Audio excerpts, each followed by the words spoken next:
Hola, los que me seguís en Arqueología Rodrigo Silva, mirad qué sitio más bonito que encontré para grabar aquí. Todavía estoy de vacaciones, estoy en la granja de unos queridos amigos aquí en Paraná, pero no pude evitar tener nuestra charla aquí a través de los videos de Arqueología Rodrigo Silva.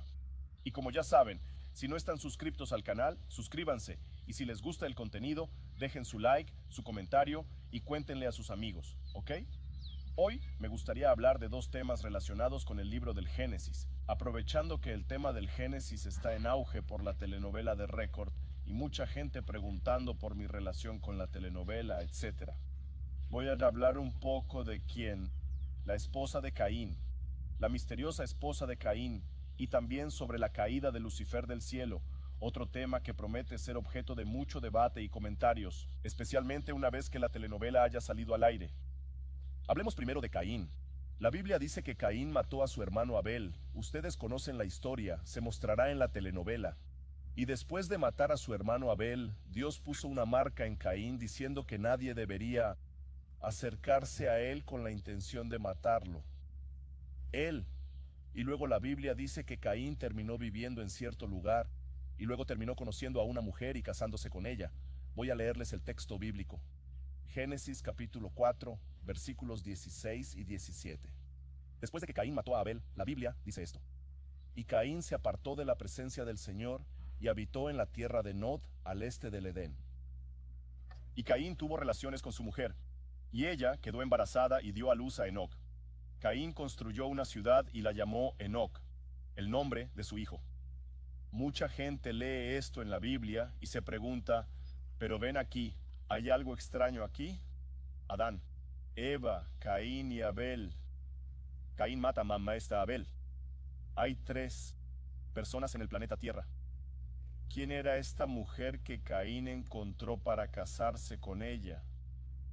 Incluso algunos ateos y no creyentes en la Biblia toman esto como una contradicción en el texto bíblico y dicen, mira, si la Biblia estuviera diciendo la verdad, esto es absurdo, una contradicción, algo que no tiene sentido desde el punto de vista literario. ¿Y cómo se va a tratar esto en la telenovela? Bueno, en primer lugar, la novela va a recurrir a algo que se llama licencia poética, y voy a abrir aquí una nota a pie de página para explicar la expresión licencia poética. Mucha gente me ha preguntado, Rodrigo, mira, mejor lo explicas. Licencia poética es lo siguiente, cuando un actor, un autor, mejor dicho, va a reconstruir de forma novelada una historia que ya ha sucedido, no tiene todos los detalles de esa historia. No tienen todos los detalles sobre la ropa, la apariencia de las personas, el diálogo, por lo que tienen que reconstruirlo. Por ejemplo, la Biblia dice que Abraham llegó a Egipto, pero su discurso al faraón y el discurso del faraón a Abraham es muy corto. Así que para darle una trama, tienes que crear nuevos discursos que no están ahí. Esto se llama licencia poética. También hay que añadir otros personajes que no se mencionan en el texto para darle continuidad, para unirlo todo. Eso es normal. No es violar una obra histórica, mucho menos la palabra de Dios, es solo para unirla. La segunda forma de crear una licencia poética es cuando el texto no dice nada sobre algo, como en el caso de Caín. Solo muestra a Caín ya encontrándose con una mujer, así que tienes que crear un argumento cinematográfico, teatral, en la narración para encajar a una actriz que interpreta el papel de la mujer de Caín. La licencia poética tiene otro desarrollo. A veces la historia por la historia es demasiado fría y está demasiado alejada culturalmente de nosotros. Por ejemplo, Abraham, cuando tuvo su primer hijo, era muy viejo. Si pones a Abraham y Sara como dos personas muy viejas, tiene un poco de sentido.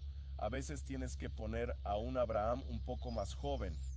No es una mentira. Es una forma de adaptar la historia a la actualidad. Por ejemplo, supongamos que en una historia de amor en Oriente Medio un hombre nunca iría por la calle de la mano de una mujer. Pero si no creo una escena en una telenovela de una pareja caminando de la mano, el espectador no entenderá que es una pareja. Así que a veces acabas usando un gesto que no es típico de la época, ¿sabes? pero intentamos librar a la telenovela de cualquier tipo de anacronismo, de cualquier cosa artificial, así que evitamos los gestos. Cada detalle fue estudiado. Bueno, hecho esto, pasemos a la mujer de Caín. ¿Es realmente un error bíblico? ¿Podría ser que el autor del Génesis, Moisés, estuviera escribiendo allí, se resbalara y pusiera a la mujer sin darse cuenta de que era una contradicción con su historia? No. Mucha gente olvida o no presta atención a un pasaje de la Biblia en el Génesis capítulo 5, versículo 4, que habla de los descendientes de Adán. Después de que tuvo un hijo llamado Set, el versículo 4 dice esto: después de haber engendrado a este hijo, Set, Adán vivió 800 años y tuvo hijos e hijas. Así que Adán y Eva tuvieron hijos e hijas cuyos nombres no aparecen en la Biblia, y seamos realistas, 800 años, 8 siglos de historia. Eso es tiempo suficiente para dar a luz a un montón de niños, docenas y docenas de ellos. Así que en otras palabras, Caín terminó casándose con una hermana, una prima hermana o tal vez una sobrina. Así que esto no es una contradicción bíblica. Había otras personas allí para que Caín se casara. Es porque nos imaginamos la historia de Caín matando a Abel. Solo estaban ellos dos allí, Adán y Eva, y nadie más.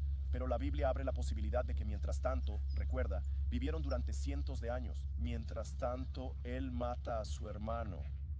Adán ya podría haber tenido otros hijos con Eva, o incluso más que eso. En el ínterin, cuando mata a su hermano, entre que mata a su hermano y encuentra una mujer para casarse, cientos de años, docenas de años o incluso años podrían haber pasado. Y esto no está cubierto directamente en el texto que la Biblia resume en 2 versículos, tal vez 50 años de historia, ¿sabes? Sé que ahora la pregunta en la mente de todos es un poco diferente. ¿Significa esto que Dios permitió el incesto? Bueno, en las leyes mosaicas el incesto es algo que Dios prohíbe. Y de hecho, si hablas con alguien en el campo biológico, los matrimonios consanguíneos, hermano y hermana, primos hermanos, son matrimonios muy complicados desde el punto de vista biológico. Por lo que puedo deducir, es solo una deducción, no puedo machacar sobre ello. Tal vez al principio, los matrimonios consanguíneos no eran un problema, pero con el cambio genético en la humanidad se convirtieron en un problema, así que Dios lo prohibió. Abraham estaba casado con Sara, y Sara era media hermana de Abraham. Era hermanastra de Abraham, y en ningún momento la Biblia dice que el matrimonio de Abraham con Sara fuera un matrimonio que Dios no aprobara, ¿entiendes? Pero claro, eso es una hipótesis. La Biblia no dice necesariamente por qué Dios permitiría un matrimonio incestuoso en aquella época, al principio de la humanidad. Al principio de la humanidad, y lo prohibió después, sé que Dios tiene sus razones, podemos conjeturar con algunas hipótesis pero atadas al texto de la Biblia. ¿Entiendes? Entonces, ¿de dónde vino la hermana de Caín? Eso resuelve el primer problema. ¿Cómo se va a tratar esto en una telenovela? Tienes que esperar y ver, pero recuerda la sugerencia que hice. Acompaña siempre la telenovela con la Biblia. Búscala y mira, escucha, ¿este personaje está ahí o no? ¿Qué añadieron aquí o no? Y luego, antes de responder a la segunda pregunta, sé que alguien lo puede poner así, Rodrigo, porque como dije en internet hay dos tipos de argumento. Hay gente que está aplaudiendo a rabiar, felicitándome por ayudar con la telenovela de Record, y hay gente que piensa que es una abominación, una mezcla de luz y tinieblas. Rodrigo, ¿yo no necesito una telenovela para leer la palabra de Dios? Déjame explicarte algo muy rápido para que lo entiendas. La gente ha cambiado su forma de entender. Y muchas personas, especialmente la generación IQ, la generación G, esta generación actual, los millennials, tienen diferentes formas de pensar y entender que los mayores. Te voy a poner un ejemplo, te lo voy a confesar aquí de primera mano en internet, que yo odio, en cierto modo, no sé si es la palabra adecuada, ser un youtuber. No me siento youtuber, no me preparé para hacerlo, no lo estudié. No tengo paciencia con la tecnología. Pero ¿por qué sigo haciendo vídeos cada semana y poniéndolos en mi canal? Por una razón muy sencilla. Primero, porque Dios ha bendecido el canal con casi 900,000 suscriptores sin que hayamos hecho ningún esfuerzo de marketing para ello. Y en segundo lugar, porque sentí que podría ser una manera para que Dios llegue a la gente con un vídeo de YouTube que no sería alcanzado de otra manera. Aquellos que me están viendo que son menores de 16 años o que tienen hijos menores de 16 años saben lo que estoy diciendo. Muchos jóvenes no leerán los libros que escribo, pero verán los vídeos que produzco. Así que sé que a ti, que tienes 40, 50, 60 años, te afecta un sermón de la iglesia, pero normalmente la persona más joven a lo mejor ni siquiera va a la iglesia. ¿Y qué? ¿No voy a llegar a estos jóvenes? No van a leer un libro así de grueso, pero van a ver un vídeo en internet. Así que no voy a poner ningún video y voy a dejar que el youtuber que enseña inmoralidades y cosas contra Dios aparezca y gane a los jóvenes. No. Así que tenemos que pescar con diferentes cebos. Es otra ilustración que estoy usando. En el video anterior dije que disparo con una ametralladora y que algunos tiros terminan acertando. En este voy a decir que tengo que pescar con varios cebos. Hay gente que viene a través de un vídeo, hay gente que viene a través de un sermón, hay gente que viene a través de un teatro. Lo importante es que vengan. Cuando Mel Gibson estrenó esa película, La Pasión de Cristo, hubo mucha controversia, mucha gente la criticó. Pero, ¿sabías que esa película, La Pasión de Cristo, trajo a mucha gente al Evangelio? El mismo actor que interpretó a Cristo en la película de Mel Gibson dio después un testimonio muy hermoso sobre cómo tuvo un mejor encuentro con el Evangelio, con la Biblia. Alguien podría decir, no, pero él se convirtió a la Iglesia Católica. Chicos, esto es lo que creo. La mayoría del pueblo de Dios no está en mi iglesia. El pueblo de Dios son las personas sinceras que están en mi religión y las personas sinceras que están en todas las religiones. No me corresponde a mí juzgar a nadie. Hay mucha gente a la que le gusta criticar y decir que quiere hacer una crítica constructiva. Pero como alguien dijo una vez, es muy molesto escuchar críticas constructivas de gente que no ha construido nada.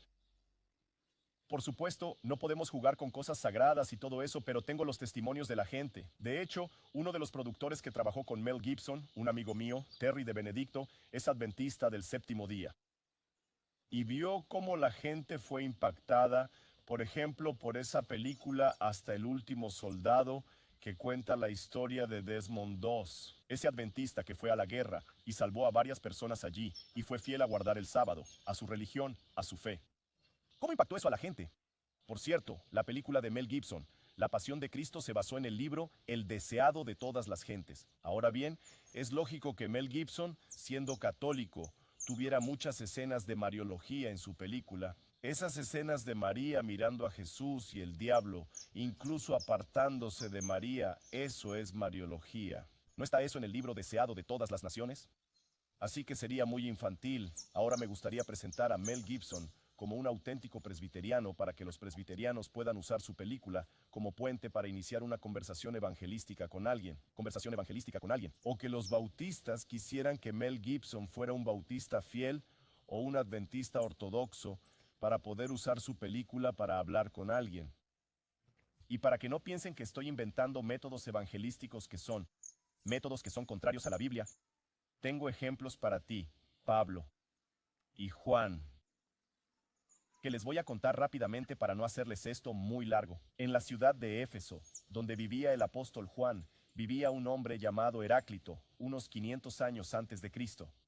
Y Heráclito enseñó a todos allí que las cosas del mundo, que el mundo mismo, todo fue hecho a través de un agente divino llamado Logos, y que este Logos, o esta palabra, era responsable de todo lo que llegó a existir, y que nada llegó a existir sin la acción del Logos, que el Logos era el fuego inicial, la luz que trajo todo a la existencia. Cuando Juan escribió el Evangelio, se aprovechó de esta creencia popular, sumado al hecho de que los judíos ya tenían la idea, la doctrina de que Dios creó todo a partir de su palabra, su dabar en hebreo, y Juan comienza su Evangelio. Partiendo de lo conocido a lo desconocido, comienza utilizando prácticamente las mismas palabras que Heráclito. Lo dice así: en el principio era el verbo. Incluso en griego las palabras son prácticamente las mismas que usa Heráclito en griego. En arreño logos, cairo logos en prostonteón, suena como Heráclito hablando. Es como si Juan dijera, en el principio era el verbo, el logos, Heráclito tenía razón. Y el logos hizo todo lo que vino a la existencia. Heráclito tenía razón. Pero, Voy a decirte algo que Heráclito no te dijo. El Logos se hizo carne y habitó entre nosotros. Te voy a contar su historia, su nombre, Jesús de Nazaret. ¿Entendido? Cuando Juan se basó en la filosofía de Heráclito, no estaba apoyando al 100% todo lo que Heráclito dijo, pero fue de lo conocido a lo desconocido para crear un puente para el diálogo. Otro ejemplo es Pablo en Atenas. Pablo no apoyaba la filosofía de los atenienses, mucho menos Epiménides, que era un hombre que estaba en Atenas más o menos 500 años antes de Pablo, y convenció a los atenienses para apaciguar la plaga que estaba sucediendo de construir un altar a un dios desconocido. Pablo no apoyó la teoría de Epiménides, pero sabiendo que estaba en un lugar donde había muchos dioses y había un altar a un dios desconocido, Pablo dijo, miren, ven ese de ahí, ese es el que vine a anunciarles. Entonces, si es así con Pablo y Juan, ¿por qué hoy no puedo tomar una obra de cine, TV o teatro? Repito, no para sustituir la lectura de la Biblia, sino para introducir a la gente en la Biblia. Pero Rodrigo, yo ya leo la Biblia, no necesito una telenovela. Amén. Felicitaciones a usted en esta fecha querida, pero hay millones de personas en Brasil que tal vez nunca han leído ninguna parte de la Biblia y van a empezar a leer la Biblia a partir de esta dramatización. ¿Entiendes por qué tengo que actuar? Sí, ahora por supuesto. Esto no significa, como en el caso de Pablo y Juan que mencioné, que todo lo que sucede en la telenovela sea exactamente como yo creo, como yo pienso. Hubo muchas sugerencias que di a los actores, a los autores, a los directores. Los propios autores a veces escriben de una manera, pero los directores piden otra. Pero en lo que se refiere al trabajo de consultoría histórica, todo fue seguido, ¿de acuerdo? La cuestión de la caída de Lucifer del cielo. Es un tema controvertido y os lo voy a mostrar. Mucha gente se lo pregunta, lo han visto en el tráiler, el diablo cayendo y los dinosaurios muriendo. Y los dinosaurios muriendo. ¿Cómo es eso? Te lo explicaré. Esta es una idea y no soy particularmente parte de los que creen en ella. ¿De acuerdo? Pero hay dos vertientes del cristianismo, te las voy a presentar. Y tú eliges en cuál quieres creer, ¿de acuerdo? Hay una idea llamada la teoría de la brecha. Esta teoría cree que Génesis capítulo 1 versículos 1 y 2 tienen una brecha entre los dos versículos, ¿correcto? Versículos. Porque dice, en el principio creó Dios los cielos y la tierra. La tierra estaba desordenada y vacía, y las tinieblas estaban sobre la faz del abismo, por lo que se lee así. Que en el principio Dios creó los cielos y la tierra. La tierra era perfecta, hermosa. Pero algo sucedió y la tierra se volvió caótica. ¿Qué sucedió? Fue solo después de que la tierra se volvió caótica, que Dios habló de la luz y comenzó a crear la semana de la creación. Así que según esta teoría del intervalo, de la brecha, Dios creó el mundo con sus seres. Hubo una destrucción de ese mundo. Y en la semana de la creación de Adán, Dios realmente recreó el mundo, o comenzó a crear el mundo de nuevo, el mundo que había sido destruido en esa caída, que muchos piensan que es la caída de Satanás. La primera persona en proponer esta teoría fue un hombre llamado Thomas Chalmers, que vivió a finales del siglo XVIII y principios del siglo XIX. Chalmers había leído muchos libros de geólogos de la época, como James Hutton, que decía que la Tierra estaba formada por rocas y fósiles, que la Tierra tenía millones y millones de años, y en aquella época los teólogos se basaban mucho en la cronología del obispo Asher, que decía que la Tierra tenía unos 6000 años. Asher mismo incluso dio el momento en que Adán fue creado. Fue en el año 4004 a las 3 de la tarde, de un viernes. La Biblia dice viernes, pero el tiempo en que Adán fue creado, él lo puso a la hora 3 de la tarde en el año 4004 antes de Cristo. Entonces muchos teólogos usaron eso. Luego James Hutton con otros teólogos, Lyle por ejemplo, empezaron a decir que no, que la Tierra tiene millones de años. Entonces Chalmers se dio cuenta o pensó que podía armonizar los geólogos y el texto bíblico. ¿De qué se dio cuenta o qué pensó? En el principio hubo una creación del cielo y la tierra. Pero Lucifer tal vez fue arrojado aquí por Dios. La tierra fue destruida. Los seres que estaban aquí se convirtieron en fósiles. Y en el primer día de la creación de Adán, Dios comenzó a separar todo y reorganizar la tierra. Esta es la llamada teoría de la brecha. Muchos grupos, principalmente pentecostales y neopentecostales, creen en la teoría de la brecha, por lo que para ellos, cuando Adán fue creado, la Tierra ya había existido durante millones de años. Durante millones de años, había una población aquí que fue destruida por la ira de Dios. Se convirtieron en los fósiles y Satanás está suelto aquí, sus ángeles atrapados en el abismo y sus espíritus en prisión. Los demonios serían las almas de los que vivieron aquí. Bien, esta idea fue popularizada por una Biblia llamada la Biblia Schofield, que era la Biblia de cabecera de muchos evangélicos en los Estados Unidos, especialmente pentecostales y neopentecostales. Pero hoy en día muchos pentecostales están cuestionando la teoría de la brecha. Por ejemplo, tengo una lección de escuela dominical de CPA que dice que no hay base bíblica para creer en la teoría de la brecha. Rodrigo, en particular, yo no creo en la teoría de la brecha por algunas razones que te voy a presentar. La primera es A.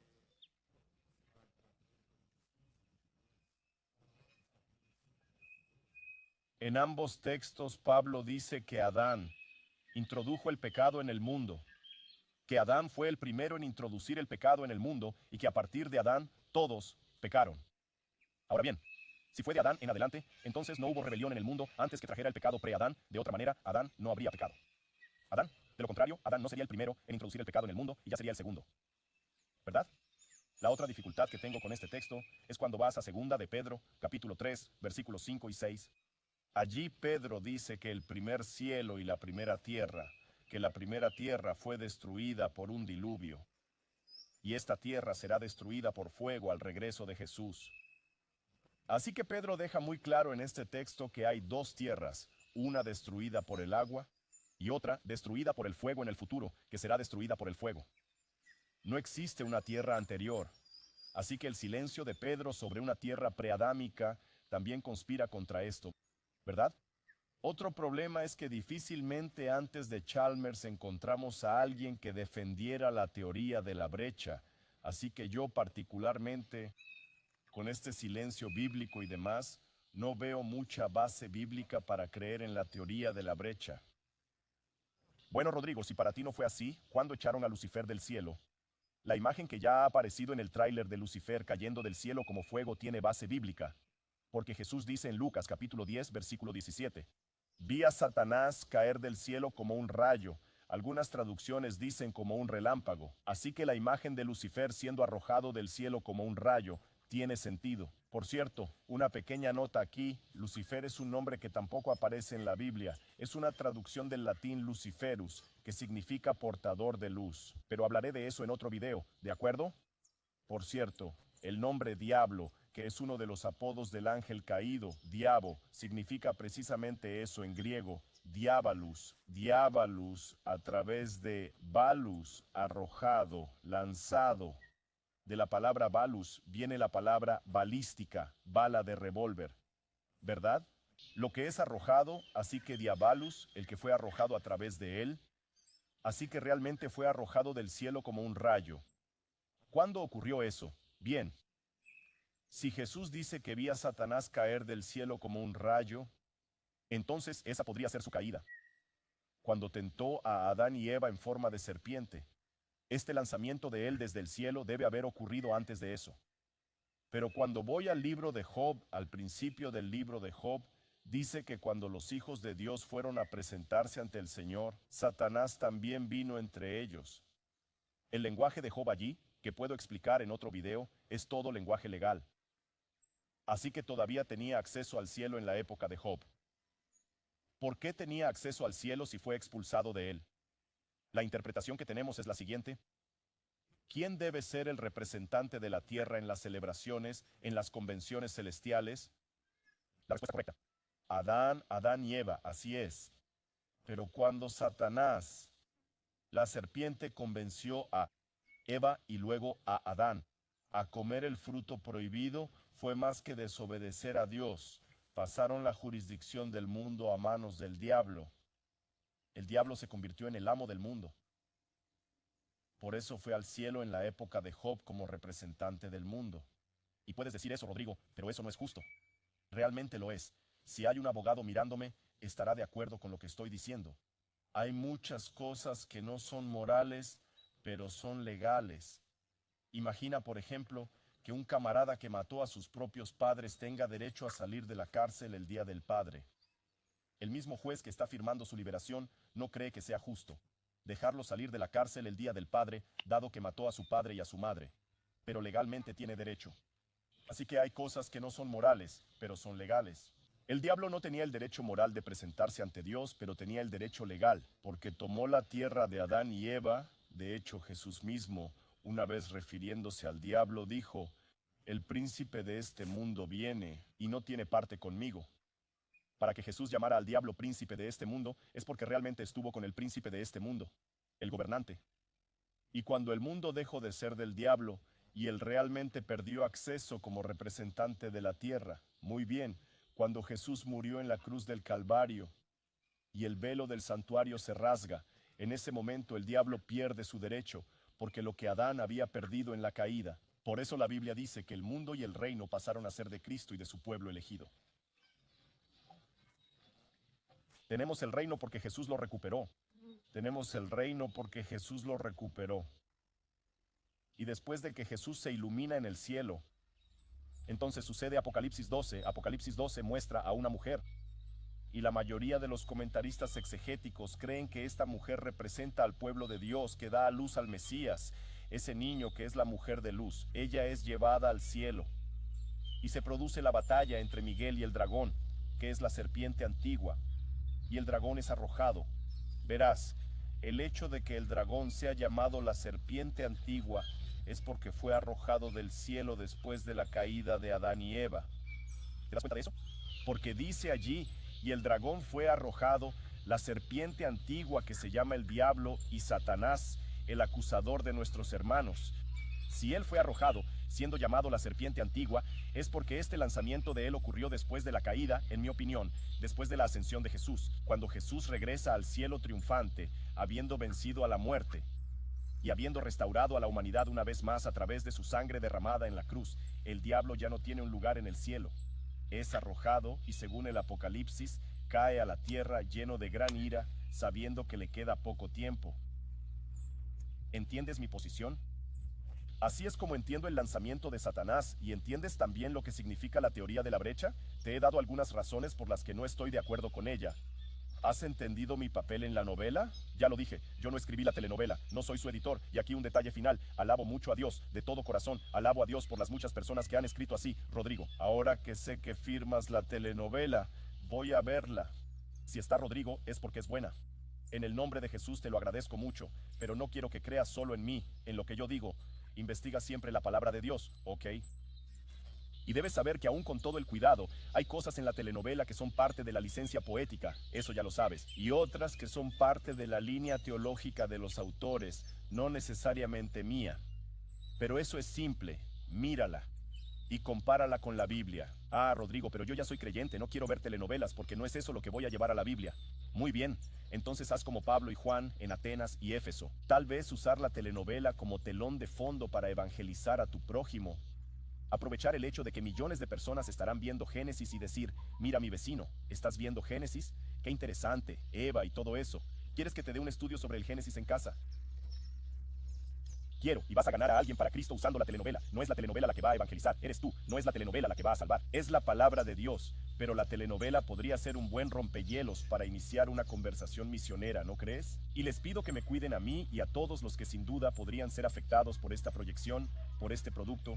Que Dios los bendiga a todos. Un fuerte abrazo por su cariño. Gracias por tu cariño. Bye bye.